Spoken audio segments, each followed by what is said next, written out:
Salve galera! O tema do vídeo de hoje é a negação do povo brasileiro, pandemia, extermínio e luta de classes.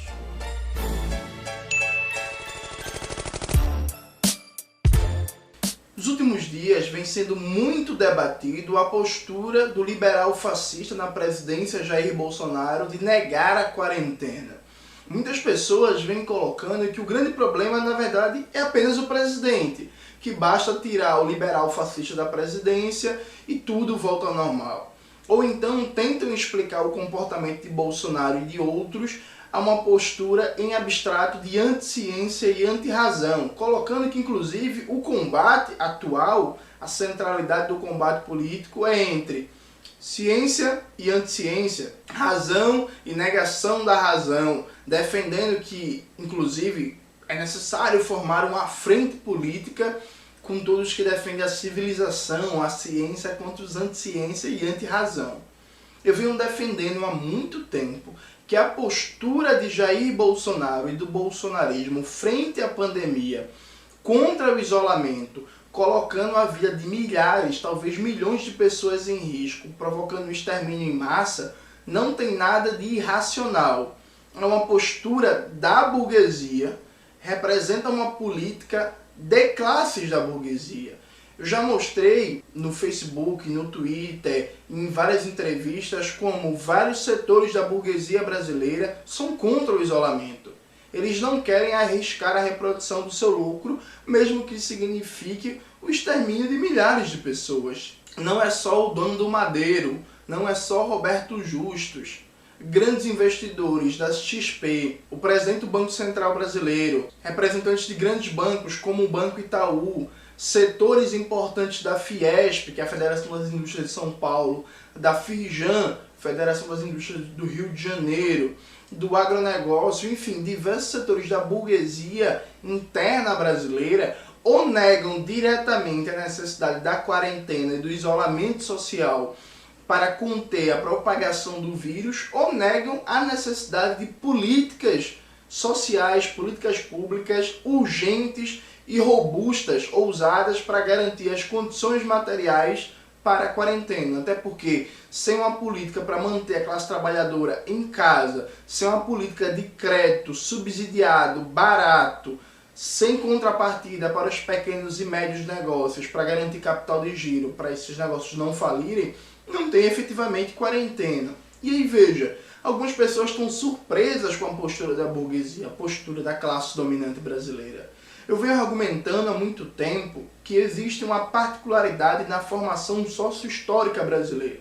É um tema que eu estou desenvolvendo no meu livro autoral que vai sair esse ano. Que é, toda sociedade de classe existe um distanciamento entre a burguesia e o proletariado, né? Entre a burguesia e as classes exploradas de maneira geral. A burguesia ela cria uma representação simbólica da nação, do bonito, do moderno, do avançado, que representa os seus valores. Então a identidade nacional no capitalismo é uma representação ideal dos valores burgueses colocados como universais. Só que em países de formação colonial, em países de origem colonial, como é o caso do Brasil, as barreiras de classe se juntam com barreiras de raça, porque aqui a divisão social do trabalho tem um claro marcador étnico-racial. As classes do trabalho são formadas majoritariamente pelas classes não brancas. A partir da mão de obra escravizada e da mão de obra indígena, na América Latina como um todo, e com particularidades importantes, comparando Brasil com Bolívia, Brasil com Argentina e por aí vai, há uma configuração em que as classes do trabalho são negras ou indígenas, como no caso da Bolívia e do Peru, e a classe dominante é uma classe branca que tende a se compreender como um descendente direta, como uma ligação direta com o Ocidente liberal branco, com a Europa, com os Estados Unidos. Tal sorte que aqui se combina essa barreira de classes com essa barreira de raças. E as ideias de superioridade racial, de negação do povo como a raça inferior, a ideia de que essa raça impura, não branca, se configura como inumanos, sub-humanos, ela não foi derrotada no decorrer do século XX ao fim da escravidão. Muito pelo contrário, essas ideias se mantiveram, tiveram uma continuidade histórica, ainda que transformadas, refuncionalizadas, assumindo novas configurações, via de regras, configurações culturais, sociais, sem aquele discurso do racismo científico, da inferioridade genética, biológica do negro, do indígena, do mulato. A despeito disso, essa negação, esse ódio, esse distanciamento das elites, da classe dominante para a classe trabalhadora se mantém, de tal sorte que nunca foi problema para as classes dominantes da América Latina o que Darcy Ribeiro chamava desse moinho de gastar gente. A própria formação da identidade nacional, da nacionalidade na América Latina se dá em processos sistemáticos de extermínio dos povos, das classes do trabalho. Então o Brasil, em particular, se forma a partir de um genocídio sistemático de indígenas e de negros, que nunca foi um problema para a classe dominante. E aí depois, no século XX, o processo de extermínio sistemático também de sertanejos, de povos das florestas, de povos indígenas, da população negra urbana, sempre sujeita a grupos de extermínio, a péssimas condições de vida, saúde e trabalho, a violência policial. Aqui nós convivemos estruturalmente com um nível de violência onipresente contra as classes populares, especialmente nos seus setores não brancos. E essa violência é naturalizada, parte da cultura nacional, do funcionamento normal das instituições, do sistema de dominação política. E não causa um processo de comoção na classe dominante. Porque essa classe não enxerga essa população como parte da nação. Muito pelo contrário, ela enxerga que a maioria do povo brasileiro é a negação desse povo. Não é como é no capitalismo central, na França, na Inglaterra, em que a classe dominante da França, a classe dominante da Inglaterra, olha a classe trabalhadora desses países como uma camada social inferior, mas ainda que humana.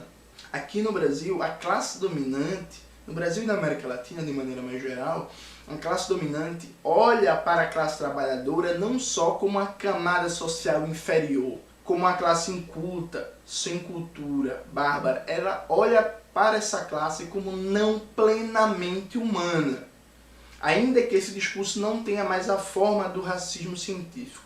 Acho que dois exemplos são muito bons para ilustrar isso. O grande Nelson Werneck Sodré, no seu livro Introdução à Revolução Brasileira, tem 2 capítulos, ele trata do problema racial no Brasil. Sodré, ele mostra como, no processo de independência do Brasil com Portugal, teve que se criar uma identidade nacional para essa nova nação que estava se criando, ao menos do ponto de vista jurídico-político, do ponto de vista formal. E aí vou ler diretamente aqui o trecho de Sodré do seu livro. Fala o general do povo, como era conhecido Nelson Werneck Sodré. A forma subjetiva como Alencar, José de Alencar, famoso literato, traduz a pressão das ideias de seu tempo está nas próprias origens e nas próprias razões do indigenismo, que surge com a sua pena e se encontra a receptividade tão característica. Receptividade informa-se de passagem que não se calcava numa tendência generalizada e que se traduziu inclusive no costume de adotarem alguns nomes eminentes, nomes indígenas, juntando-os aos nomes da família. Forma de distinguir-se sem dúvida do português, que lhe estava ferretado na herança, mas também distinguir-se do negro, como o qual não se sujeitariam a reconhecer parentesco. Do ponto de vista da sociedade aqui elegida, realmente, em que o índio representava mais do que o negro, senão um aspecto meramente formal de precedência. Ser brasileiro, entretanto, para tais elementos, era ser índio, aparentado com índio, descendente de índio, quando a realidade estava precisamente que ser brasileiro era ser negro, mulato, aparentado com negro, descendente de negro. Jamais lhe poderia acudir tal sacrilégio, porém. Nesse trecho, Nelson Werneck Sodré está tratando do processo de formação da identidade nacional. Então, já nesse processo de formação, a classe dominante ela renega completamente qualquer sentido de brasilidade associado à negritude do Brasil. Tem até um documentário muito importante, que inspira o título desse vídeo, que é A Negação do Brasil, que eu vou colocar aqui na descrição do vídeo, que mostra como durante todo o século XX, nas TVs brasileiras, foi negado qualquer papel positivo para o negro. O negro era sempre porteiro, doméstica, escrava, escravo, sempre com caricaturas bem grosseiras. Tal sorte que existe todo um caldo de cultura de negação dessa maioria, dessas massas mulatas, negras, mestiças, como parte integrante do povo brasileiro, identificação enquanto povo da classe dominante com essa classe trabalhadora. E esse processo, como eu falei, ele é latino-americano. José Carlos Mariátegui, o grande marxista peruano, considerado por muitos o principal, o mais genial marxista da história da América Latina, ele escreveu um texto ainda na década de 20, O Problema da Raça na América Latina, onde Mariátegui visa combater o discurso do racismo científico e mostrar que o problema da raça indígena no Brasil é um problema socioeconômico, problema de ausência da terra, da servidão, do domínio político dos latifundiários, que Mariátegui chamava de feudais. Nesse documento de Mariátegui, O Problema das Raças na América Latina, ele sintetiza o sentido desse afastamento entre as classes trabalhadoras e a burguesia, essa dupla barreira, como eu falei, de raça e de classe. Então diz Mariátegui, citando um pequeno trecho: a raça tem, sobretudo, esta importância na questão do imperialismo.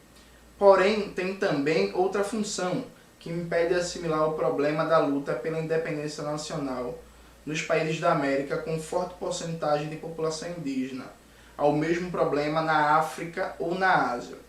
Os elementos feudais ou burgueses em nossos países da América Latina, sentem pelos índios, como pelos negros e mulatos, o mesmo desprezo que os imperialistas brancos.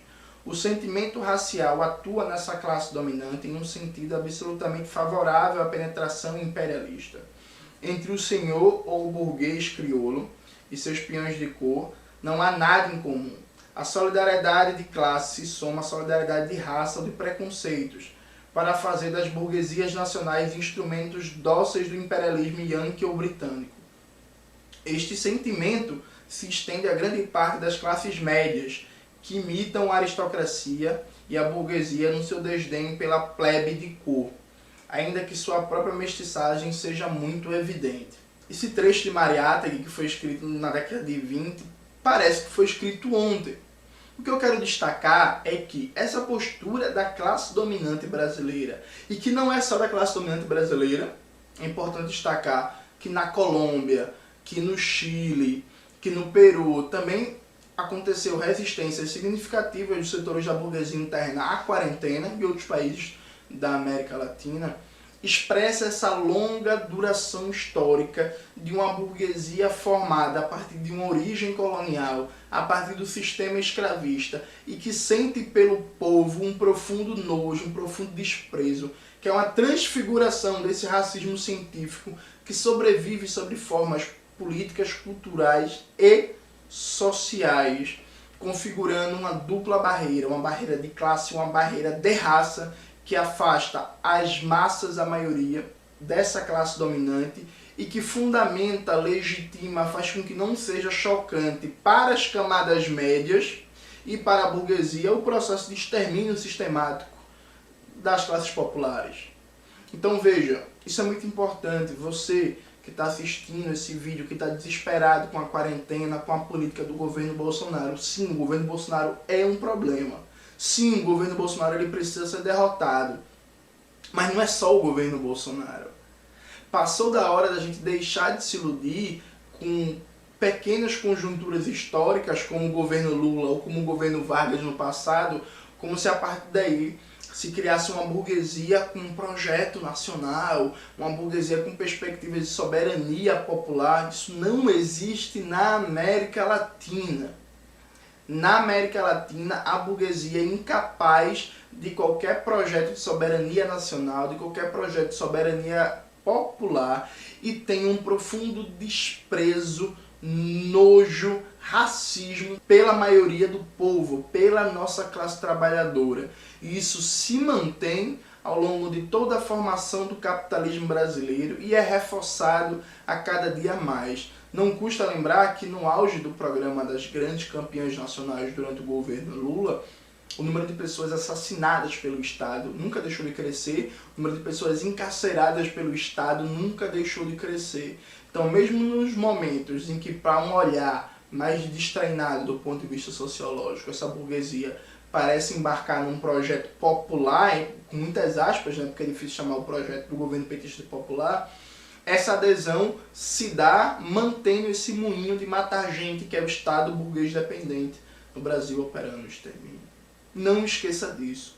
O problema não é só o governo do momento, o problema não é só o partido do momento, o problema é a classe dominante brasileira, que, como diria Fanon, é inútil e é nociva, atrapalha o desenvolvimento pleno da nação, atrapalha as condições de vida do nosso povo. Ela é um impedimento a qualquer projeto genuinamente popular. Ela precisa ter a sua cabeça cortada, fazendo aqui uma metáfora jacobina com a guilhotina e ficando com medo, né? Porque agora o Intercept, meu Deus, vai escrever um texto dizendo que eu estou defendendo cortar a cabeça dos burgueses. Já vem aí outra denúncia, Jones violento. É isso, galera. Espero que vocês tenham gostado do vídeo de hoje. A gente está numa situação muito difícil, uma situação dramática para a classe trabalhadora brasileira. Mas eu acredito que com radicalidade política, teórica e prática, a gente vai conseguir superar esse momento. Não deixe de escutar o Revolu Show, olhar os cupons de desconto que estão aqui na descrição do vídeo para quem segue, acompanha o canal. Divulgar esse vídeo, qualquer dúvida, chama lá no Instagram que a gente está sempre respondendo.